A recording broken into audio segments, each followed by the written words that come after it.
বিপদ আসবে উনি জানতেন না উনি জানলে কখন ঘর থেকে বাইরে হবে না এই জন্য আমরা সব কিছু ভরসা করি কার উপর আল্লাহর উপর আমরা যখন হতাশাগ্রস্ত হয়ে যাই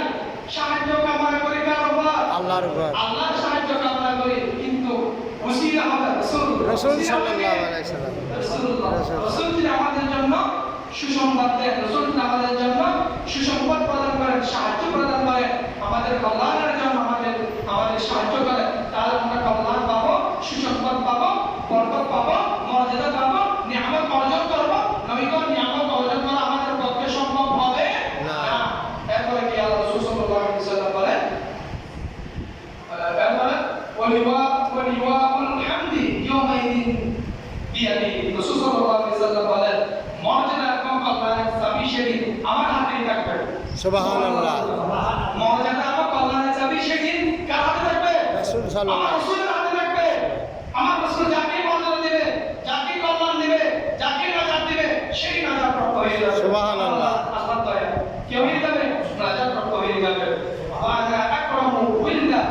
আদাম আলা রাব্বি ইয়াদুরু আলাইহি আল-বুখারি কান্নাহুম বাইতুম মাহদুর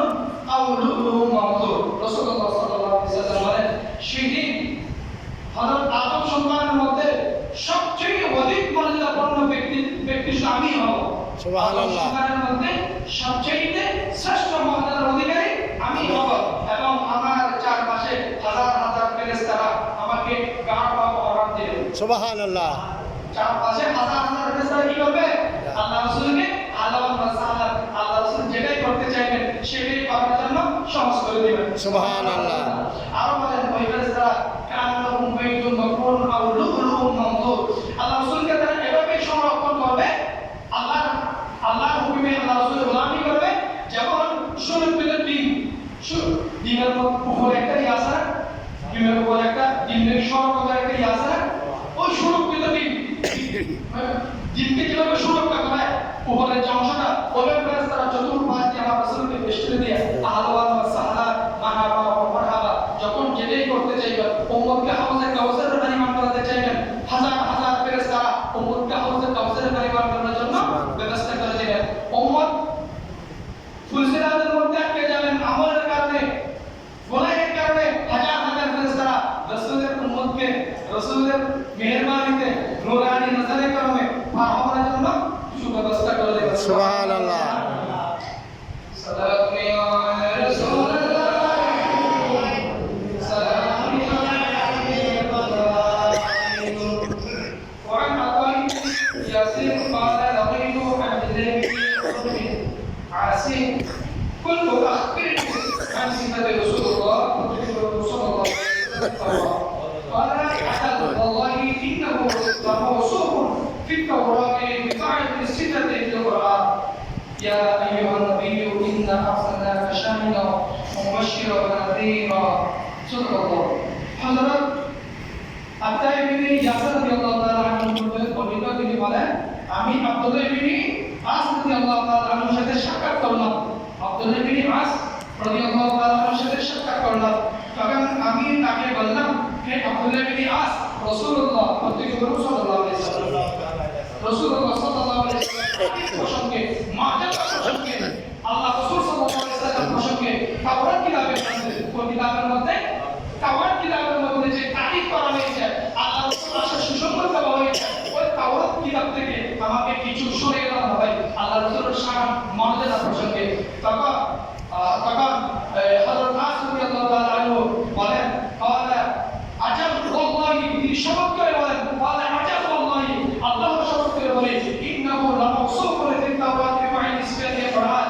তাওরাত কিতাবের মধ্যে রাসূল সাল্লাল্লাহু আলাইহি ওয়াসাল্লাম প্রসঙ্গে যতগুলি শান মর্যাদা আলোচনা করা হয়েছে সবগুলো আল্লাহ তাআলা কোরআনের মধ্যে আরো বেশি সুন্দরভাবে উপস্থাপন করেছেন সুবহানাল্লাহ কোরআনের একটা আয়াত এরপরে হযরত আসিফ রাদিয়াল্লাহু তাআলা তেলাওয়াত কি তেলাওয়াত করেন বিসমিল্লাহির রহমানির রহিম ইন্না আরসালনাকা শাহিদান ওয়া মুবাশশিরান ওয়া নাযীরা ও আমার ভাই হযরত আতা ইবনে ইয়াসার আমার আল্লাহ তাআলা বলতে কথা ফরমান করতে ইরশাদ করেন ইয়া আইয়ুহান নবী হে আমার নবী হে আমার পয়গম্বর ইন্না ইন্না আরসালনাকা আমি আপনাকে সাক্ষ্যদাতা হিসেবে ইন্না আরসালনাকা আমি আপনাকে সাক্ষ্যদাতা হিসেবে পাঠিয়েছি শাহিদান সুসংবাদদাতা হিসেবে পাঠিয়েছি মুবাশশিরান আমি আপনাকে সতর্ককারী হিসেবে পাঠিয়েছি ওয়া নাযীরা এবং আমি আপনাকে রক্ষাকারী হিসেবে পাঠিয়েছি সুবহানাল্লাহ সুবহানাল্লাহ আল্লাহ রাসূলকে কি জন্য পাঠিয়েছেন সাক্ষ্যদাতা হিসেবে কিয়ামতের ময়দানে সাক্ষ্য দেওয়ার মতো ক্ষমতা কার থাকবে না যারা থাকবেন তিনি কে রাসূলুল্লাহ সাল্লাল্লাহু আলাইহি আমার কথা না, এটা তো পবিত্র কালামের কথা যিনি সাক্ষ্য দিবেন উম্মতের জন্য উম্মতের কল্যাণের জন্য উম্মতের নাজাতের জন্য আদম থেকে আখির পয়গম্বর পর্যন্ত সমস্ত মানুষকে নাজাতের জন্য তিনি কে রাসূলুল্লাহ সাল্লাল্লাহু আলাইহি রাসূলুল্লাহ সাল্লাল্লাহু আলাইহি রাসূল আমি আপনাকে পাঠিয়েছি সাক্ষ্যদাতা হিসেবে আমি আপনাকে পাঠিয়েছি সুসংবাদদাতা হিসেবে আমি আপনাকে পাঠিয়েছি সতর্ককারী হিসেবে কি গালি সতর্ককারী খবরদার এই সতর্ককারীর বিষয় নিয়ে যদি আলোচনা করতে চাই অনেক লম্বা আলোচনা হবে আমরা যখন গুনাহের কাজের মধ্যে লিপ্ত হই পাপের কাজের মধ্যে লিপ্ত হই অন্যায় কাজের মধ্যে লিপ্ত হই জুলুমের মধ্যে যখন আমরা লিপ্ত হই মানুষকে কথা বলার সময় যখন নিয়ন্ত্রণহীন কথা বলি মানুষকে কথা বলার সময় যখন মানুষের সম্মান নষ্ট করে কথা বলি মানুষের আমানত যখন আমরা খিয়ানত করি ওই খিয়ানতকে ওই পাপকে ওই গুনাহকে ওই অপরাধকে ওই অকল্যাণময় কাজকে আল্লাহ রাসূল সাল্লাল্লাহু আলাইহি সাল্লাম সতর্ক করেছেন সতর্ককারী হিসেবে পবিত্র কালাম সূরা ফাতিহা সূরা বিসমিল্লাহর বাদ থেকে সূরা নাস পর্যন্ত আল্লাহ মানুষকে জান্নাতের সুসংবাদ দিতেন জাহান্নামের সতর্ক করেছেন কি করেছেন আল্লাহ তাআলা আল্লাহ রাসূল সাল্লাল্লাহু আলাইহি সাল্লাম যখন দুনিয়ার জমিনে তাশরীফ আনলেন তখন নাম ধরে 20 জন নবী যতগুলোই ন্যায় চরিত্র রয়েছে উত্তম বৈশিষ্ট্য রয়েছে উত্তম কর্মকাণ্ড রয়েছে সবগুলো দেওয়া হয়েছে তখন 25 জন নবীর নাম আসা হয়েছিল শুধু 25 জন নবী নয় যতগুলো নবী যতগুলো রাসূল দুনিয়ার জমিনে আল্লাহ পাঠিয়েছেন তাদের সকল উত্তম গুণ উত্তম বৈশিষ্ট্য উত্তম কর্মকাণ্ড সবগুলো আমার রাসূলের মধ্যে দিয়ে আমার রাসূলকে আমাদের মধ্যে আল্লাহ তাআলা পাঠিয়েছেন ওই চাপাত দিয়ে সুবহানাল্লাহ এইজন্য আমাদের কবি নজরুল একটা গজল উনি লিখেছেন সেটা কবিতা কিন্তু শায়েররা সেটাকে অত্যন্ত চমৎকার ভাবে লিখেছেন মুহাম্মাদের নাম জপেছিলে বুলবুল তুই আগে তাই কি তোর কণ্ঠের গান এতই মধুর লাগে ওরে এমন মধুর লাগে বুলবুলের প্রশংসা বুলবুলি খুবই নীরবে আমার রাসূলের নূরানি কদম ছুঁয়ে দিয়েছিল সুবহানাল্লাহ কবি বলে আমার রাসূলের নূরানি কদম মোবারক ছুঁয়ে দেওয়ার কারণে বুলবুলি আজকে তুই শান তোর মা তোর মর্যাদা তোর বার্তা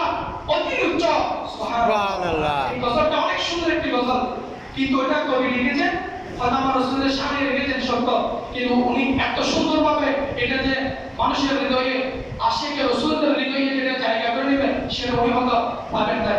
মাওলানা আবুল কাসেম নূরী সাহেব হুজুর এই নামটা যখন তালাওয়াত করে সর্বোচ্চ গতি দিয়ে যখন পড়ে আশিক রাসূলের অন্তর তখন ফেটে যায় ওই নামটা শুনতে শুনতে সুবহানাল্লাহ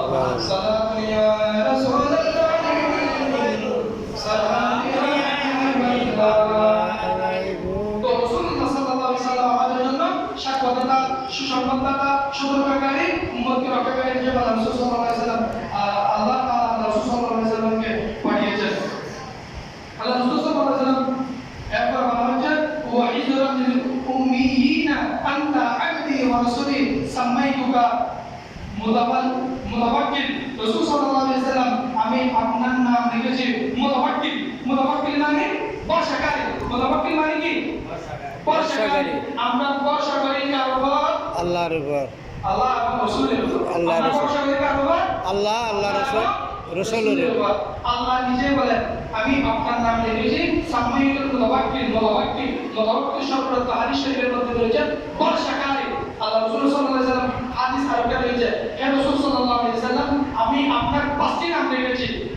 এক প্রথম নাম আনা মুহাম্মদ আনা কি মুহাম্মদ দ্বিতীয় নম্বর ওয়া আহমদ এবং আহমদ তৃতীয় নম্বর আলাল মাহি মানে কি মাহি মানে হলো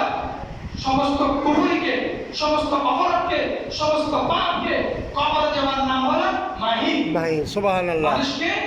জুলুম থেকে, পাপ থেকে, অন্যায় থেকে বিরত রাখার জন্য, মূর্তি পূজা থেকে বিরত রাখার জন্য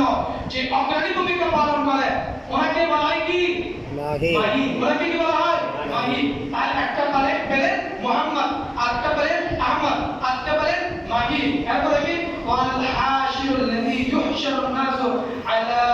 মা কদমি। কেননা মানব জাতিকে আমার দুই পায়ের নিচে হাশরের ময়দানে একত্রিত করা হবে। সুবহানাল্লাহ। মানব জাতিকে কি আমার দুই পায়ের নিচে একত্রিত করা হবে। সুবহানাল্লাহ। ওয়াল আকিব। আবার রাসূল সাল্লাল্লাহু আলাইহি ওয়াসাল্লাম বলেন, আমার নাম রাখা হয়েছে আকিব। আকিব মানে কি? সর্বশেষ নবী। আমি আকিব। আকিব মানে কি? সর্বশেষ নবী। এই জন্য তো বলা হয়েছে, আরবিতে একটা শেয়ার আছে, জিসকা কোই